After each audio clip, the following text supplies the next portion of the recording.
తన తల్లి అవసాన దశలో ఉన్నప్పుడు శంకరుల నోటి నుండి వెలువడ్డ తత్వం, భావన, వైరాగ్య డిండిమగా ఈ కథలో సునందుని చేత పలికింపబడ్డాయి. సర్వము పరిత్యజించి మోక్షమే లక్ష్యంగా గల ఒక యోగి ఒకనాటి మండుటెండలో వెడుతూ ఎండకు ఓర్చుకోలేక ఒక చెప్పులు కుట్టేవాడు దారిలో పెట్టిన చెప్పులపై కొంతసేపు నిలబడతాడు.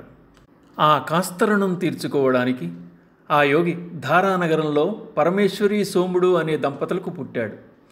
వారు ఆ బాలునికి సునందుడు అని పేరు పెట్టుకున్నారు. ఆ బాలుని జాతకం చూసిన పెద్దలు వాని తల్లిదండ్రులకు ఒక హెచ్చరిక చేశారు. ఈ బాలుడు మీకు చాలా తక్కువగా రుణపడి ఉన్నాడు. అతడి చేతి నుంచి పైసా కూడా తీసుకోకండి.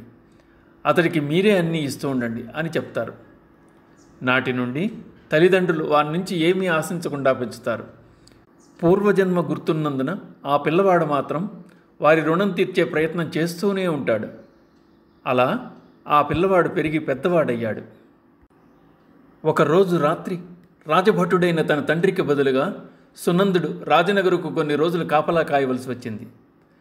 అలా గస్తీ తిరుగుతూ పూర్వజన్మ వాసనలు గల సునందుడు ప్రతి జాముకి నగర ప్రజలను హెచ్చరిస్తూ హెచ్చరికతో పాటు హితవు ఒకటి చెప్తూ ఉండేవాడు. మారువేషంలో తిరుగుతున్న రాజు అతడి బోధనలు విని అతడు సామాన్యుడు కాదని గుర్తిస్తాడు. రాజు స్వయంగా అతని ఇంటికి వెళ్ళి సునందుడి బోధనలన్నీ తాను విన్నానని, తన మనసు ప్రశాంతత పొందిందని చెప్పి వెంట తెప్పించిన ధనాన్ని పళ్ళెంలో పెట్టి అతడికి అందిస్తాడు. సునందుడు ఆ ధనాన్ని వెంటనే తల్లికి అందజేశాడు. పుత్రోత్సాహంలో ఆమె జ్యోతిష్యుడు చెప్పిన మాట మరచి ఆ ధనాన్ని పుత్రుడి వద్ద నుండి అందుకుంది. మరుక్షణమే సునందుడు రుణం తీరి ముక్తిని పొందుతాడు. పుత్రుని గురించి తల్లిదండ్రులు దుఃఖిస్తుంటే రాజు సునందుడు గస్తీ సమయంలో చెప్తుండగా విన్న బోధనలు వారికి చెప్పి వారిని ఓదారుస్తాడు. అవి ఈ విధంగా ఉన్నాయి.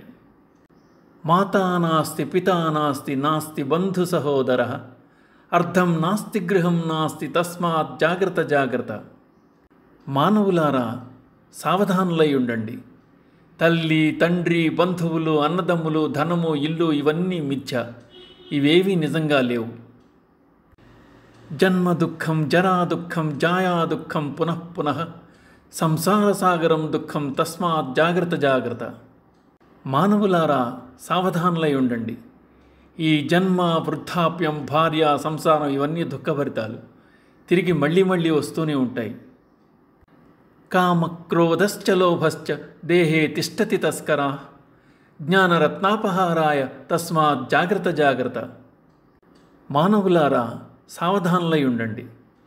కామము, క్రోధం, లోభం మొదలైన అరిషడ్వర్గములు మనలోని జ్ఞానమనుడు విలువైన రత్నములను దొంగిలించుటకై మన దేహమందు దాగి ఉన్న దొంగలు. ఆశయా బధ్యతే జంతు కర్మణా బహుచింతయా ఆయుక్షీణం న జానాతి తస్మాత్ జాగ్రత్త జాగ్రత్త. మనుష్యులెప్పుడు ఏదో ఆశకు, కర్మకు కట్టుబడి ఏవేవో ఆలోచనలతో జీవితాలు గడుపుతుంటారు. ఆయుర్దాయం తరిగిపోతుందన్న విషయాన్ని గమనించరు. సావధానులై ఉండండి. సంపద స్వప్న సంకాశా యవ్వనం కుసుమోపమం విదుచ్య చంచల ఆయుషం తస్మాత్ జాగ్రత్త జాగ్రత్త. సంపదలన్నీ ఒక కళ లాంటివి, అశాశ్వతాలు. యవ్వనం పువ్వుతో సమానం అంటే ఎప్పుడు వాడి నశిస్తుందో తెలియదు. ఆయు మెరుపు తీగవలే చంచలమైంది. కావున సావధానులై ఉండండి. క్షణం విత్తం క్షణం చిత్తం క్షణం జీవితమావయో యమస్య కరుణా నాస్తి తస్మాత్ జాగ్రత్త జాగ్రత్త. ధనం, బుద్ధి, జీవితం ఇవన్నీ క్షణభంగురాలు. మన ప్రాణాల్ని హరించడానికి వేచి ఉన్న యముడు ఏమాత్రం దయచూపడు. యావత్ కాలం భవేత్ కర్మ తావత్ తిష్టతి జంతవః తస్మిన్ క్షీణే వినశ్యంతి తత్ర కా పరివేదన. కర్మబంధం అనేది ఎంతవరకు ఉంటుందో అంతవరకే ప్రాణులు జీవిస్తాయి.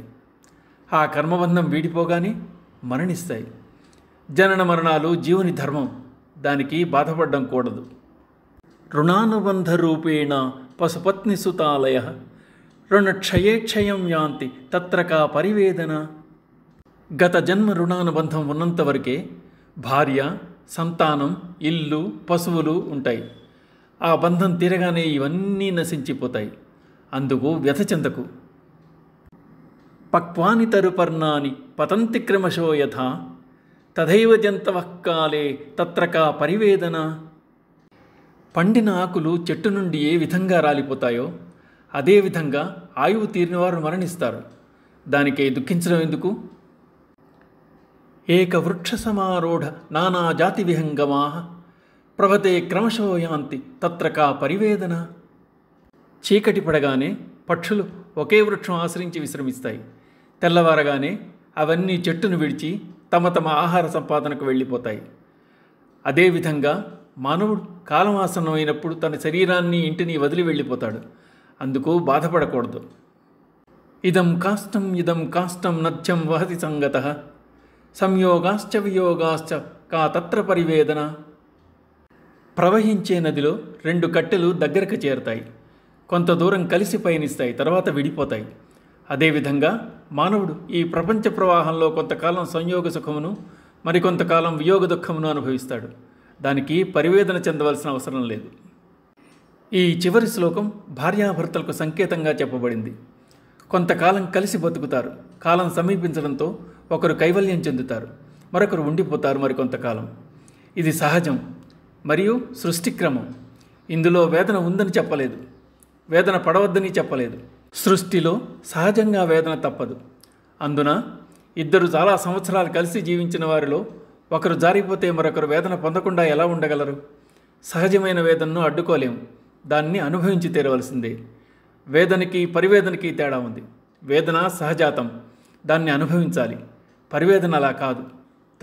తలుచుకుని వేదన చెందడాన్నే పరివేదన అంటారు. ఈ పరివేదన పనికిరాదంటున్నారు.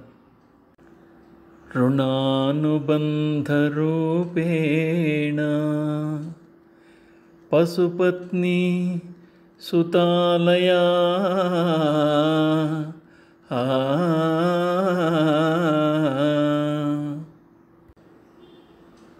ఓం తత్సత్.